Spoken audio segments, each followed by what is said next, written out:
నా పేరు సిహెచ్ శ్రీనివాసులు, అందరూ రాయుడు అని పిలుస్తారు. నేను 2019 సంవత్సరం నుంచి వినిత మేడం వాళ్ళ దగ్గర నమ్మకంగా పనిచేస్తూ ఉన్నాను.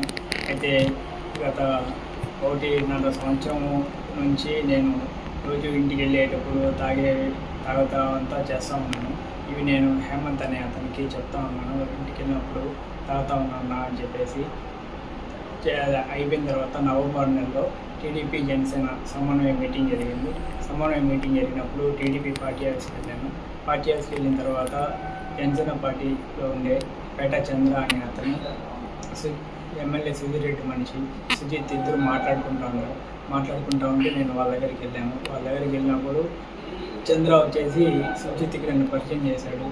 మీ ఎమ్మెల్యేకి మీ సీను ఉన్నాడు కదా, ఆ విధంగా మా మేడం వాళ్ళకి మాతో రాయుడు 4 గంటలు పక్కనే ఉంటాడు అని చెప్పేసి నన్ను అప్పుడు పరిచయం చేసి నా నెంబరు సుజిత్కి తీపించాడు.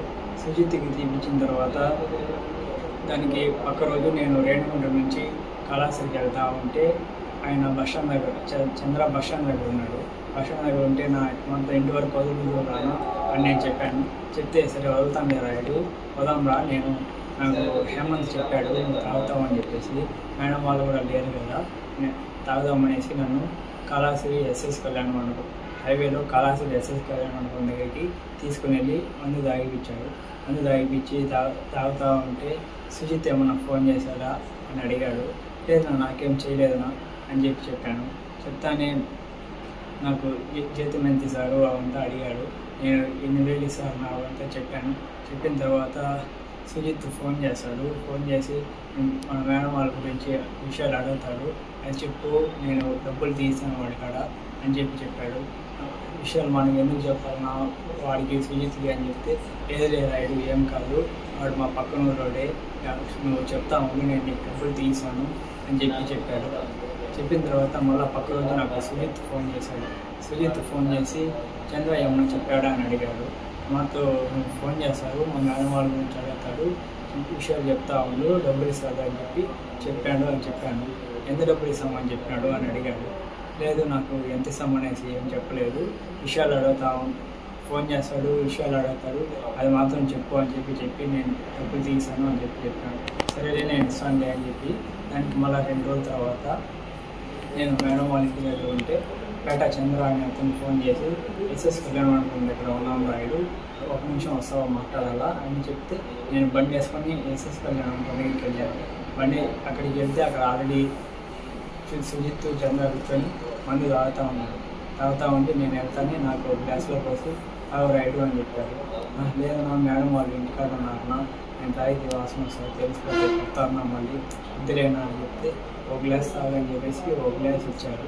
1 గ్లాస్ ఇచ్చిన తర్వాత నీకు చెప్పాను కదా మేడం వాళ్ళ గురించి అడుగుతూ ఉంటాడు, ఫోన్ విషయాలు అడుగుతాడు, డబ్బులు తీస్తాడు అని చెప్పేసి చెప్పాను కదా అని చెప్పి అడిగినాడు.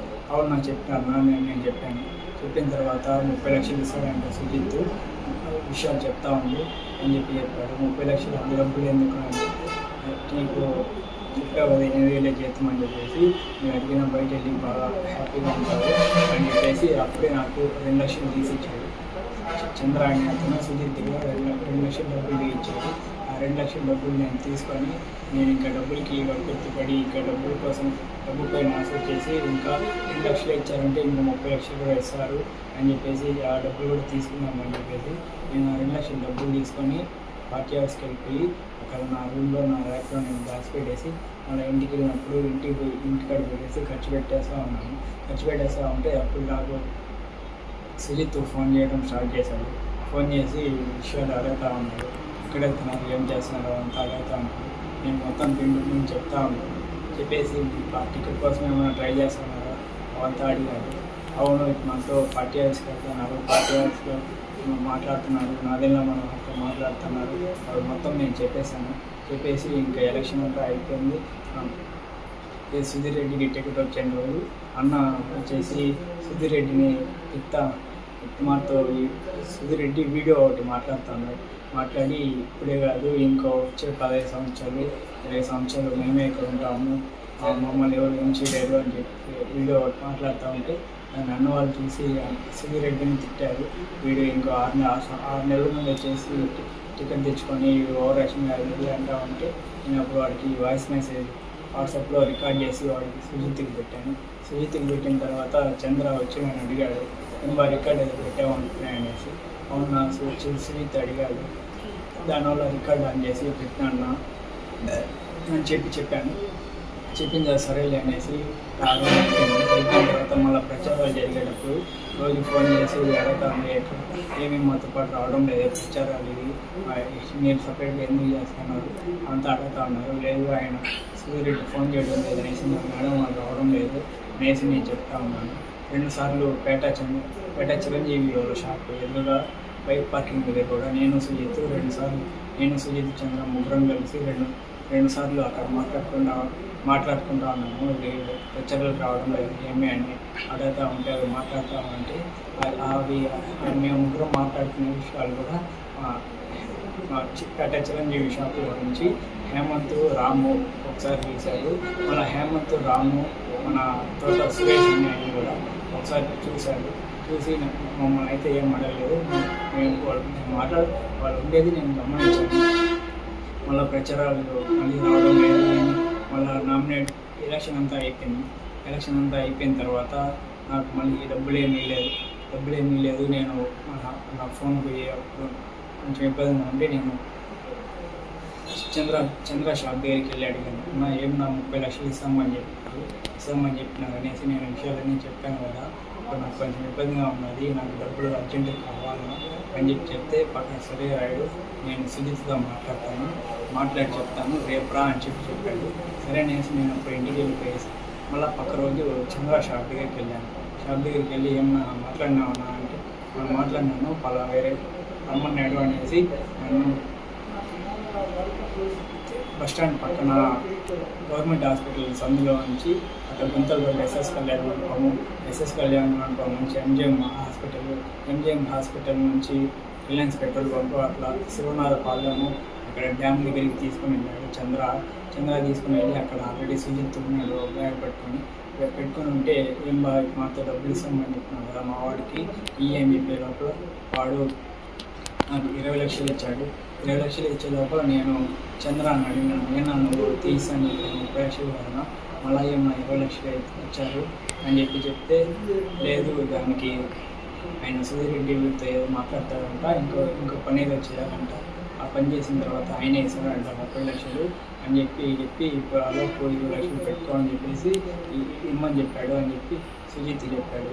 సరే అనేసి నేను ఆ బ్యాగ్ తీసుకొని వెళ్తా ఉన్న టైంలో ఆయన చంద్ర వచ్చేసి వద్దురాయుడు నువ్వు ఈ డబ్బులు తీసుకొని పోవద్దు, నువ్వు తీసుకొని పోయినావు ఎక్కడైనా పెట్టావంటే ఎవరైనా చూసారంటే మనం అందరం రిస్క్లో పడతాము, మన గురించి ఎవరైనా నువ్వు ఎక్కడ ఈ డబ్బులు దాచిపెట్టుకోలేవు, నువ్వు అడిగినప్పుడు చెప్పు, అంటే నీకు అవసరం పడినప్పుడు చెప్పు, నేను ఇస్తూ ఉంటాను, నేను కూడా ఏం వాడుకుంటే నాకు అది పెట్టుకుంటాను అని చెప్పేసి దాంట్లోంచి నాకు ఇంకో 2 లక్షలు తీసిచ్చాడు.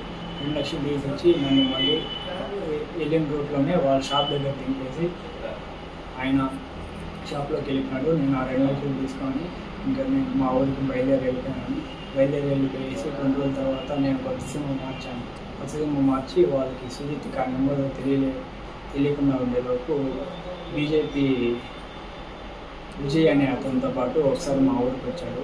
మా ఊరికి వచ్చి విజయ్ మా ఊరికి వచ్చి నాతో మాట్లాడినాడు. సుజిత్ వచ్చేసి నాతో ఏమీ పోవడం లేదంటున్నా అక్కడికి అని అడిగాడు. అవును నేను రోజు ఇంటిగా నుంచి వస్తానని చెప్పినాను, దానికి వద్దన్నారు, నేను సరైన సిద్ధమని అయిపోయినాను అని చెప్పాను. లేదు అట్లా పోకపోతే అట్ట నేను ఎమ్మెల్యే 30 లక్షలు ఇస్తామని చెప్పి ఇంకో పని చెప్తానని చెప్పినాను కదా, పోతేనే కదా ఆ పని చేయగలుగుతావు, పోకపోతే అట్లా పోవాలి ఖచ్చితంగా వాడికి అని చెప్పాడు. వాడు చెప్పిన తర్వాత సరిగ్గా వెళ్తాను అని చెప్పాను. ఇప్పుడు వార్త ఉండే నెంబర్ నాకు ఇవి అని అడిగాడు. వాడు అడిగేలోపు నేను అప్పుడు కొత్త సిమ్ తీసుకోండి ఆ కొత్త సిమ్ నెంబర్ వాడికి ఇచ్చాను. వాడు ఇచ్చిన తర్వాత ముందులాగా మళ్ళీ ఫోన్ చేసి ఎక్కడ వెళ్తున్నారు ఏమి విషయాలు తర్వాత ఉన్నారు నేను చెప్తా ఉన్నాను. ఒకసారి ఉన్నట్టుండి మీ సార్ని చంపేమన్నాడు ఎమ్మెల్యే అని చెప్పాడు. వాడు చెప్పిన తర్వాత నేను 2 సార్లు కార్లో వెళ్ళేటప్పుడు ట్రై చేశాను చంపేస్తాను అనేసి, కానీ అది వదలక నేను వెళ్ళిపోయి మేడం వాళ్ళని మార్చి నేను కావాలనే చేస్తున్నావు అన్నది అంత నువ్వు డ్రైవింగ్ ఉంది అమ్మది దిగుదా అని చెప్పేసి నేను అప్పుడు డ్రైవింగ్ తీసి వెనకాల చదివి దాని తర్వాత నాకు డ్రైవింగ్లో వేయకుండా వేరే పని పెట్టుకున్నాను. నేను సుజిత్కి చెప్పాను, మాతో చేస్తానండి, అది చేసి నాకు కారు ఇవ్వడం లేదు, డ్రైవర్ని మార్చేసినారు అని చెప్పాను. చెప్పిన తర్వాత సరేలే అనేసి గమనైపోయిన తర్వాత ఏప్రిల్ 6వ తారీఖు నాకు నైట్ ఫోన్ చేసి కోకోకోలా ఫ్యాక్టరీ దగ్గర ఒక రూమ్లోకి రమ్మని చెప్పారు. నేను అప్పుడు ఇంటికి ఆఫీస్ దగ్గర ఆలస్యంలో పార్టీ ఆఫీస్ నుంచి మా ఊరు ఆర్చికాడికి వెళ్ళి అక్కడ అతని కోసం వెయిట్ చేస్తా ఉన్నాను. వెయిట్ చేస్తూ ఉంటే సుజిత్ వచ్చి తీసుకొని వెళ్ళాడు. అది వచ్చేసి మన కోకోకోలా ఫ్యాక్టరీ ఆపోజిట్లో ఒక ఇల్లు లాగా ఉంటుంది, ఆ ఇల్లు కాడికి తీసుకొని వెళ్ళాడు. తీసుకొని వెళ్ళిన తర్వాత చంద్ర కూడా వచ్చాడు. అక్కడికి వచ్చి మామూలుగా మందు తాగుతూ ఉన్నాము. నైట్ తాగుతూ ఉంటే సుజిత్ వచ్చేసి చంద్ర అని అడిగాడు, ఇంకా మీ వాడికి ఇచ్చిన డబ్బులు ఇంకా ఇచ్చేసినామా లేదా అని అడిగాడు. లేదు నాకడే ఉన్నది, అడిగినప్పుడు ఇస్తాను అని చెప్పాడు. మాతో మీరు ఎందుకు నువ్వు అన్నదానం చేస్తాననేది అనేసి సుజిత్ చంద్ర అని అడిగాడు. లేదు ముందు అంటే అప్పుడు వ్యాపారాలు బాధ్యతనే చేసినాము, ఇప్పుడు కుదరడం లేదు, ఆ డబ్బుల్లో ఇచ్చిన డబ్బుల్లో నుంచి చేస్తున్నాను అని చెప్పాడు. తర్వాత మీ మేడం వాళ్ళు బర్త్డే వస్తుంది, ఏం ప్లాన్ చేస్తున్నారు అని అడిగాడు. అడిగిన తర్వాత ప్రోగ్రాంలు ఏం లేవు, ప్రోగ్రాంలు ఏం అనుకోవడం లేదు, ఇంకా ఏం ప్లాన్ చేయలేదు అని చెప్పాడు. సరే మీ వాళ్ళని నమ్మచ్చా, రికార్డు అమ్మచ్చా, చేస్తున్నాను మాట్లాడేది అవంతా అడిగినాడు. లేదు అతనితో ఏం చేయలేదు అని చెప్పాడు. చెప్పిన తర్వాత అతను చంద్ర అనే అతనికి ఫోన్ వచ్చేలోపు బయటికి వెళ్ళి ఫోన్ మాట్లాడతా అట్లే వెళ్ళిపోయినాడు. అలాగే నాకు కూడా మంది ఎక్కువైపోయి నేను పడుకునేసే టైంలో సుజిత్ వచ్చేసి నాకు ఫోన్ తీసుకున్నాడు. నా ఫోన్ తీసుకొని ఏదో నైట్ మొత్తం చూశాడు. చూసిన తర్వాత మళ్ళీ నేను అప్పుడు పడుకునేసాను. తెల్లవారితో లేసి ఫోన్ తీసే లోపల ఛార్జింగ్ అయిపోయి మళ్ళీ అతనే కేబుల్ ఇచ్చాడు. కేబుల్ ఇచ్చి ఛార్జింగ్ పెట్టుకుంటా ఉంది. అర్ధగంట ఛార్జింగ్ పెట్టుకుని నేను తిరుపతికి వెళ్ళాను, హాస్పిటల్ కాడికి. తిరుపతికి వెళ్ళిన తర్వాత మళ్ళీ ఫోన్ చేశాడు సుజిత్. ఫోన్ చేశాక నా ఉండే అంతా తిరుపతికి వచ్చినాను అని చెప్పాను. చెప్పిన తర్వాత సరే అయిపోయిన తర్వాత నైట్ ప్లేస్కి వచ్చేసేయి అని చెప్పాడు. సరే అనేసి నేను అక్కడ అయిపోయిన తర్వాత నాతో పవన్ అనే అతను ఉంటే అతన్ని వాడికి మెట్టుకండే దగ్గర టిఫన్ అంతా తీపిచ్చి వాడికి మందు తీసుకోమని చెప్పేసి వాడికి చెప్పి ఆర్చికార్ దిగేసి వాడిని పంపించేసి సుజిత్ వచ్చి నన్ను ఆ రూమ్ కాడికి తీసుకొని పోయాడు. రూమ్ కాడికి తీసుకొని పోయి బిర్యానీ మందు అంతా తీసుకొని వచ్చి తాగుతా ఉండి తింటా ఉండే టైంలో మధ్యాహ్నం టైంలో ఎమ్మెల్యే సుబ్బిరెడ్డి ఆ రూమ్ దగ్గరికి వచ్చాడు. రూమ్ దగ్గరకు వచ్చేసి ఏమో నువ్వేనా అంతా ఒక పనిచేస్తూ ఉండేది అని అడిగాడు. అవును నేనే అని చెప్పాను. అంతే సార్ నేను జీతం అంతా అడిగాడు. నేను 9,000 ఇస్తాను అని చెప్పాను. 9,000 ఇంకా ఎవరన్నా పని చేస్తారా, నేను 19,000 ఇస్తాను, నాకు అక్కడికి వచ్చేసి అని అడిగాడు. లేదు మా మేడం వారికి 10వ వచ్చిన తర్వాత కారు ఇల్లు కొనిస్తామని చెప్పారు, దానికోసం నేను ఆడే ఉన్నాను, మా ఇంట్లో ఇక్కడే ఉన్నామని చెప్తారు అని చెప్పాను. సరే నువ్వు రాకపోతే పోయినావు, మీ మామ ప్రైవేట్లో ఉంటాడంటని, మీ అత్త మీ చెల్లెలు కోడూరులో ఉంటారంట, ఈ మధ్య పెళ్ళి ఉంటాయి మీ చెల్లెలకి, మీ అవ్వ ఒకటే ఇంట్లో ఉంటారంట కదా, మీరు బొక్కింగ్ పాలం అంట కదా అని అడిగాడు. అవును నీకు ఇవన్నీ ఎట్లా తెలుసు అని చెప్తే నేను ఎమ్మెల్యే నాకు ఇవంతా తెలియకుండా ఉంటుందా అని చెప్పాడు. చెప్పిన తర్వాత మా వాడు ఆల్రెడీ 20 లక్షల డబ్బులు నన్ను ఇచ్చినారా అని అడిగాడు. అవును ఇచ్చాను అని చెప్పాను. దాని తర్వాత సరే నువ్వు నా కాడికి రాకపోతే పోయినావు, నేను మేడం సార్ ఏదైనా ప్రైవేట్గా ఉండే వీడియోలు లేకపోతే మీ పార్టీలో ఎవరికైనా పెద్దవాళ్ళతో మాట్లాడుతూ ఉండే వీడియోలు లేకపోతే ఏదైనా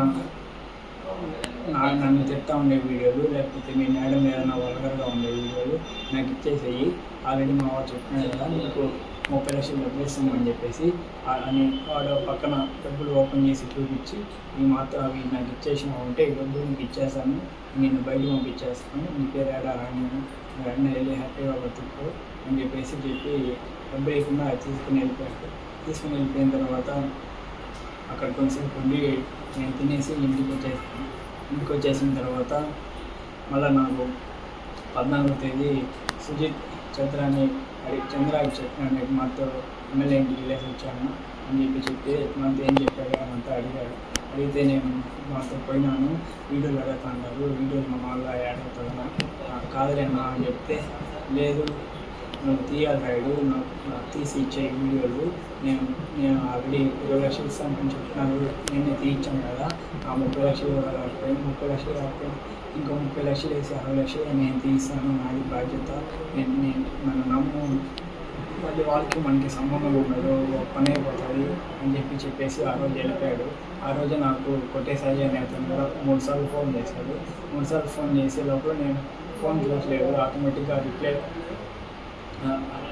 కాల్ యూ బ్యాక్ అనేసి పెట్టిన తర్వాత అతను నాకు మెసేజ్ పెట్టాడు. ఏమి మాతో సుజిత్ ఎమ్మెల్యే ఇంటికి తీసుకున్నాడంటే మాట్లాడినట్టు కదా, ఆ వీడియోలో నువ్వు తీసి చేరాడు అంటే సుజిత్ చంద్ర ఆల్రెడీ ముందే మాట్లాడుకోన్నాడు వీడియోల గురించి. మేడం వాళ్ళు ఆల్రెడీ నేను ముందు విషయాలు చెప్తాను, అంతా ఆల్రెడీ మాట్లాడుకోన్నాడు. ఉండండి నాకు మెసేజ్ పెట్టాడు, మొత్తం ఆ వీడియోలు తీసిచ్చేది మనం మనం కలిసి ఉండాలి, ఇప్పుడు వాళ్ళని ఊళ్ళోంచి తరలియాలి, ఆ వీడియోలు తీసిచ్చే నీ వల్ల అవుతుంది అనేసి నాకు మెసేజ్ పెట్టాడు. అన్నా నువ్వు నాకు మెసేజ్ ఏం పెట్టద్దు, నా ఫోన్ ఎప్పుడు అకౌంట్ తీసుకుంటారో తెలియదు, ఏదైనా ఉంటే చంద్ర చెప్పు, చంద్ర నాకు చెప్తాడు అని చెప్పాను. చెప్పిన తర్వాత సరే అనేసి గమనించాను.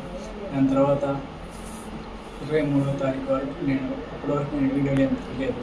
23వ తారీఖు సుజిత్ నాతో డైరెక్ట్గా మాట్లాడి ఏమి ఎమ్మెల్యేని మాట్లాడిన తర్వాత ఏమి నీకు పెట్టలేదా అనేసి బెదిరించి మీ ఇంట్లో గురించి అంతా మాకు తెలుసు అని చెప్పినవారు ఎందుకు ఒకరినే ఉన్నావు, మేము మా గురించి మీకు తెలియదు, అప్పుడు మీ మేడం కార్లు బోల్ట్లు తీసింది కూడా మేమే, మా గురించి నీకు పూర్తిగా తెలియదు, మేము ఇంట్లో నుంచి అన్నా చంపేస్తాము, ఏడాడున్నారు మొత్తం చెప్పాము కదా, లేదంటే నువ్వు ఇన్ని రోజులు మాట్లాడుకోండి అంతా నా అక్కడ రికార్డులు ఉన్నాయి, నేను బయట పెట్టేస్తాను, బయట పెట్టానంటే మీ మేడం వాళ్ళు నేను ఏం చేయాలో చేస్తారు, అందరూ తెచ్చుకోవద్దు, నువ్వు పోలీస్ స్టేషన్కి పోయినా కూడా ఏం చేయలేదు, మీ మేడం వాళ్ళు ఏం చేయలేదు, ఏం చెప్తే అదే చెప్తారు అని చెప్పేసి నాకు మర్యాదగా ఇచ్చేది ఎప్పుడు ఇస్తాను అడిగాడు.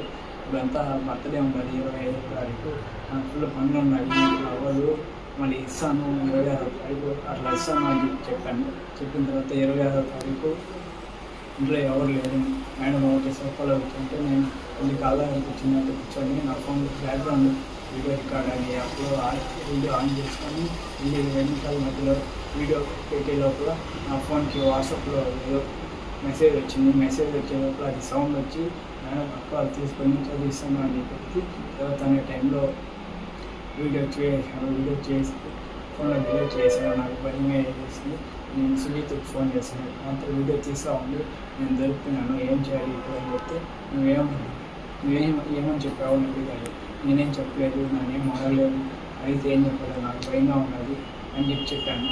చెప్పిన తర్వాత మా అన్నయ్య చెప్తే బాగుండదు, నాకు ఆల్రెడీ ముందే చెప్పాము కదా, మీకు మీకంతా మాకు తెలుసు, వాళ్ళు నేను చెప్పేస్తాను, దీని వెనకాల ఎమ్మెల్యే ఉన్నాడు లేకపోతే నేనున్నాను, మా మీద చెప్తా ఉంటే బాగుండదు అని చెప్పేసి నీ సౌండ్ రావాలి వాడు ఫోన్ కట్ చేసాను. ఫోన్ కట్ చేసిన తర్వాత నేను ఏం చేయాలో తెలియక నేను ఒకటే సాయి అని అతనికి మెసేజ్ పెట్టాను. నాకు మనతో వీడియో గురించి తెలుసు కదా, నాకు తీసాను దొరికినా ఏం చేయాలి నా అని చెప్తే వాడు కూడా ఏం రిప్లై లేదు. దాని తర్వాత నేను పేట చంద్ర కూడా మెసేజ్ పెట్టాను, నాకు మనతో వీడియో తీసాను దొరికినా అని చెప్పే లోపల ఆయన అవునా ఎక్కడ దొరికిపోయినావు రాయుడు, నా మీద చెప్పద్దు, డబ్బులు నేను తీసాను, నేను అక్కడ తెప్పించుకొని వచ్చేసేది అని చెప్పాడు. చెప్పిన తర్వాత నేను ఆ రోజు ఎమ్మెల్యే కూడా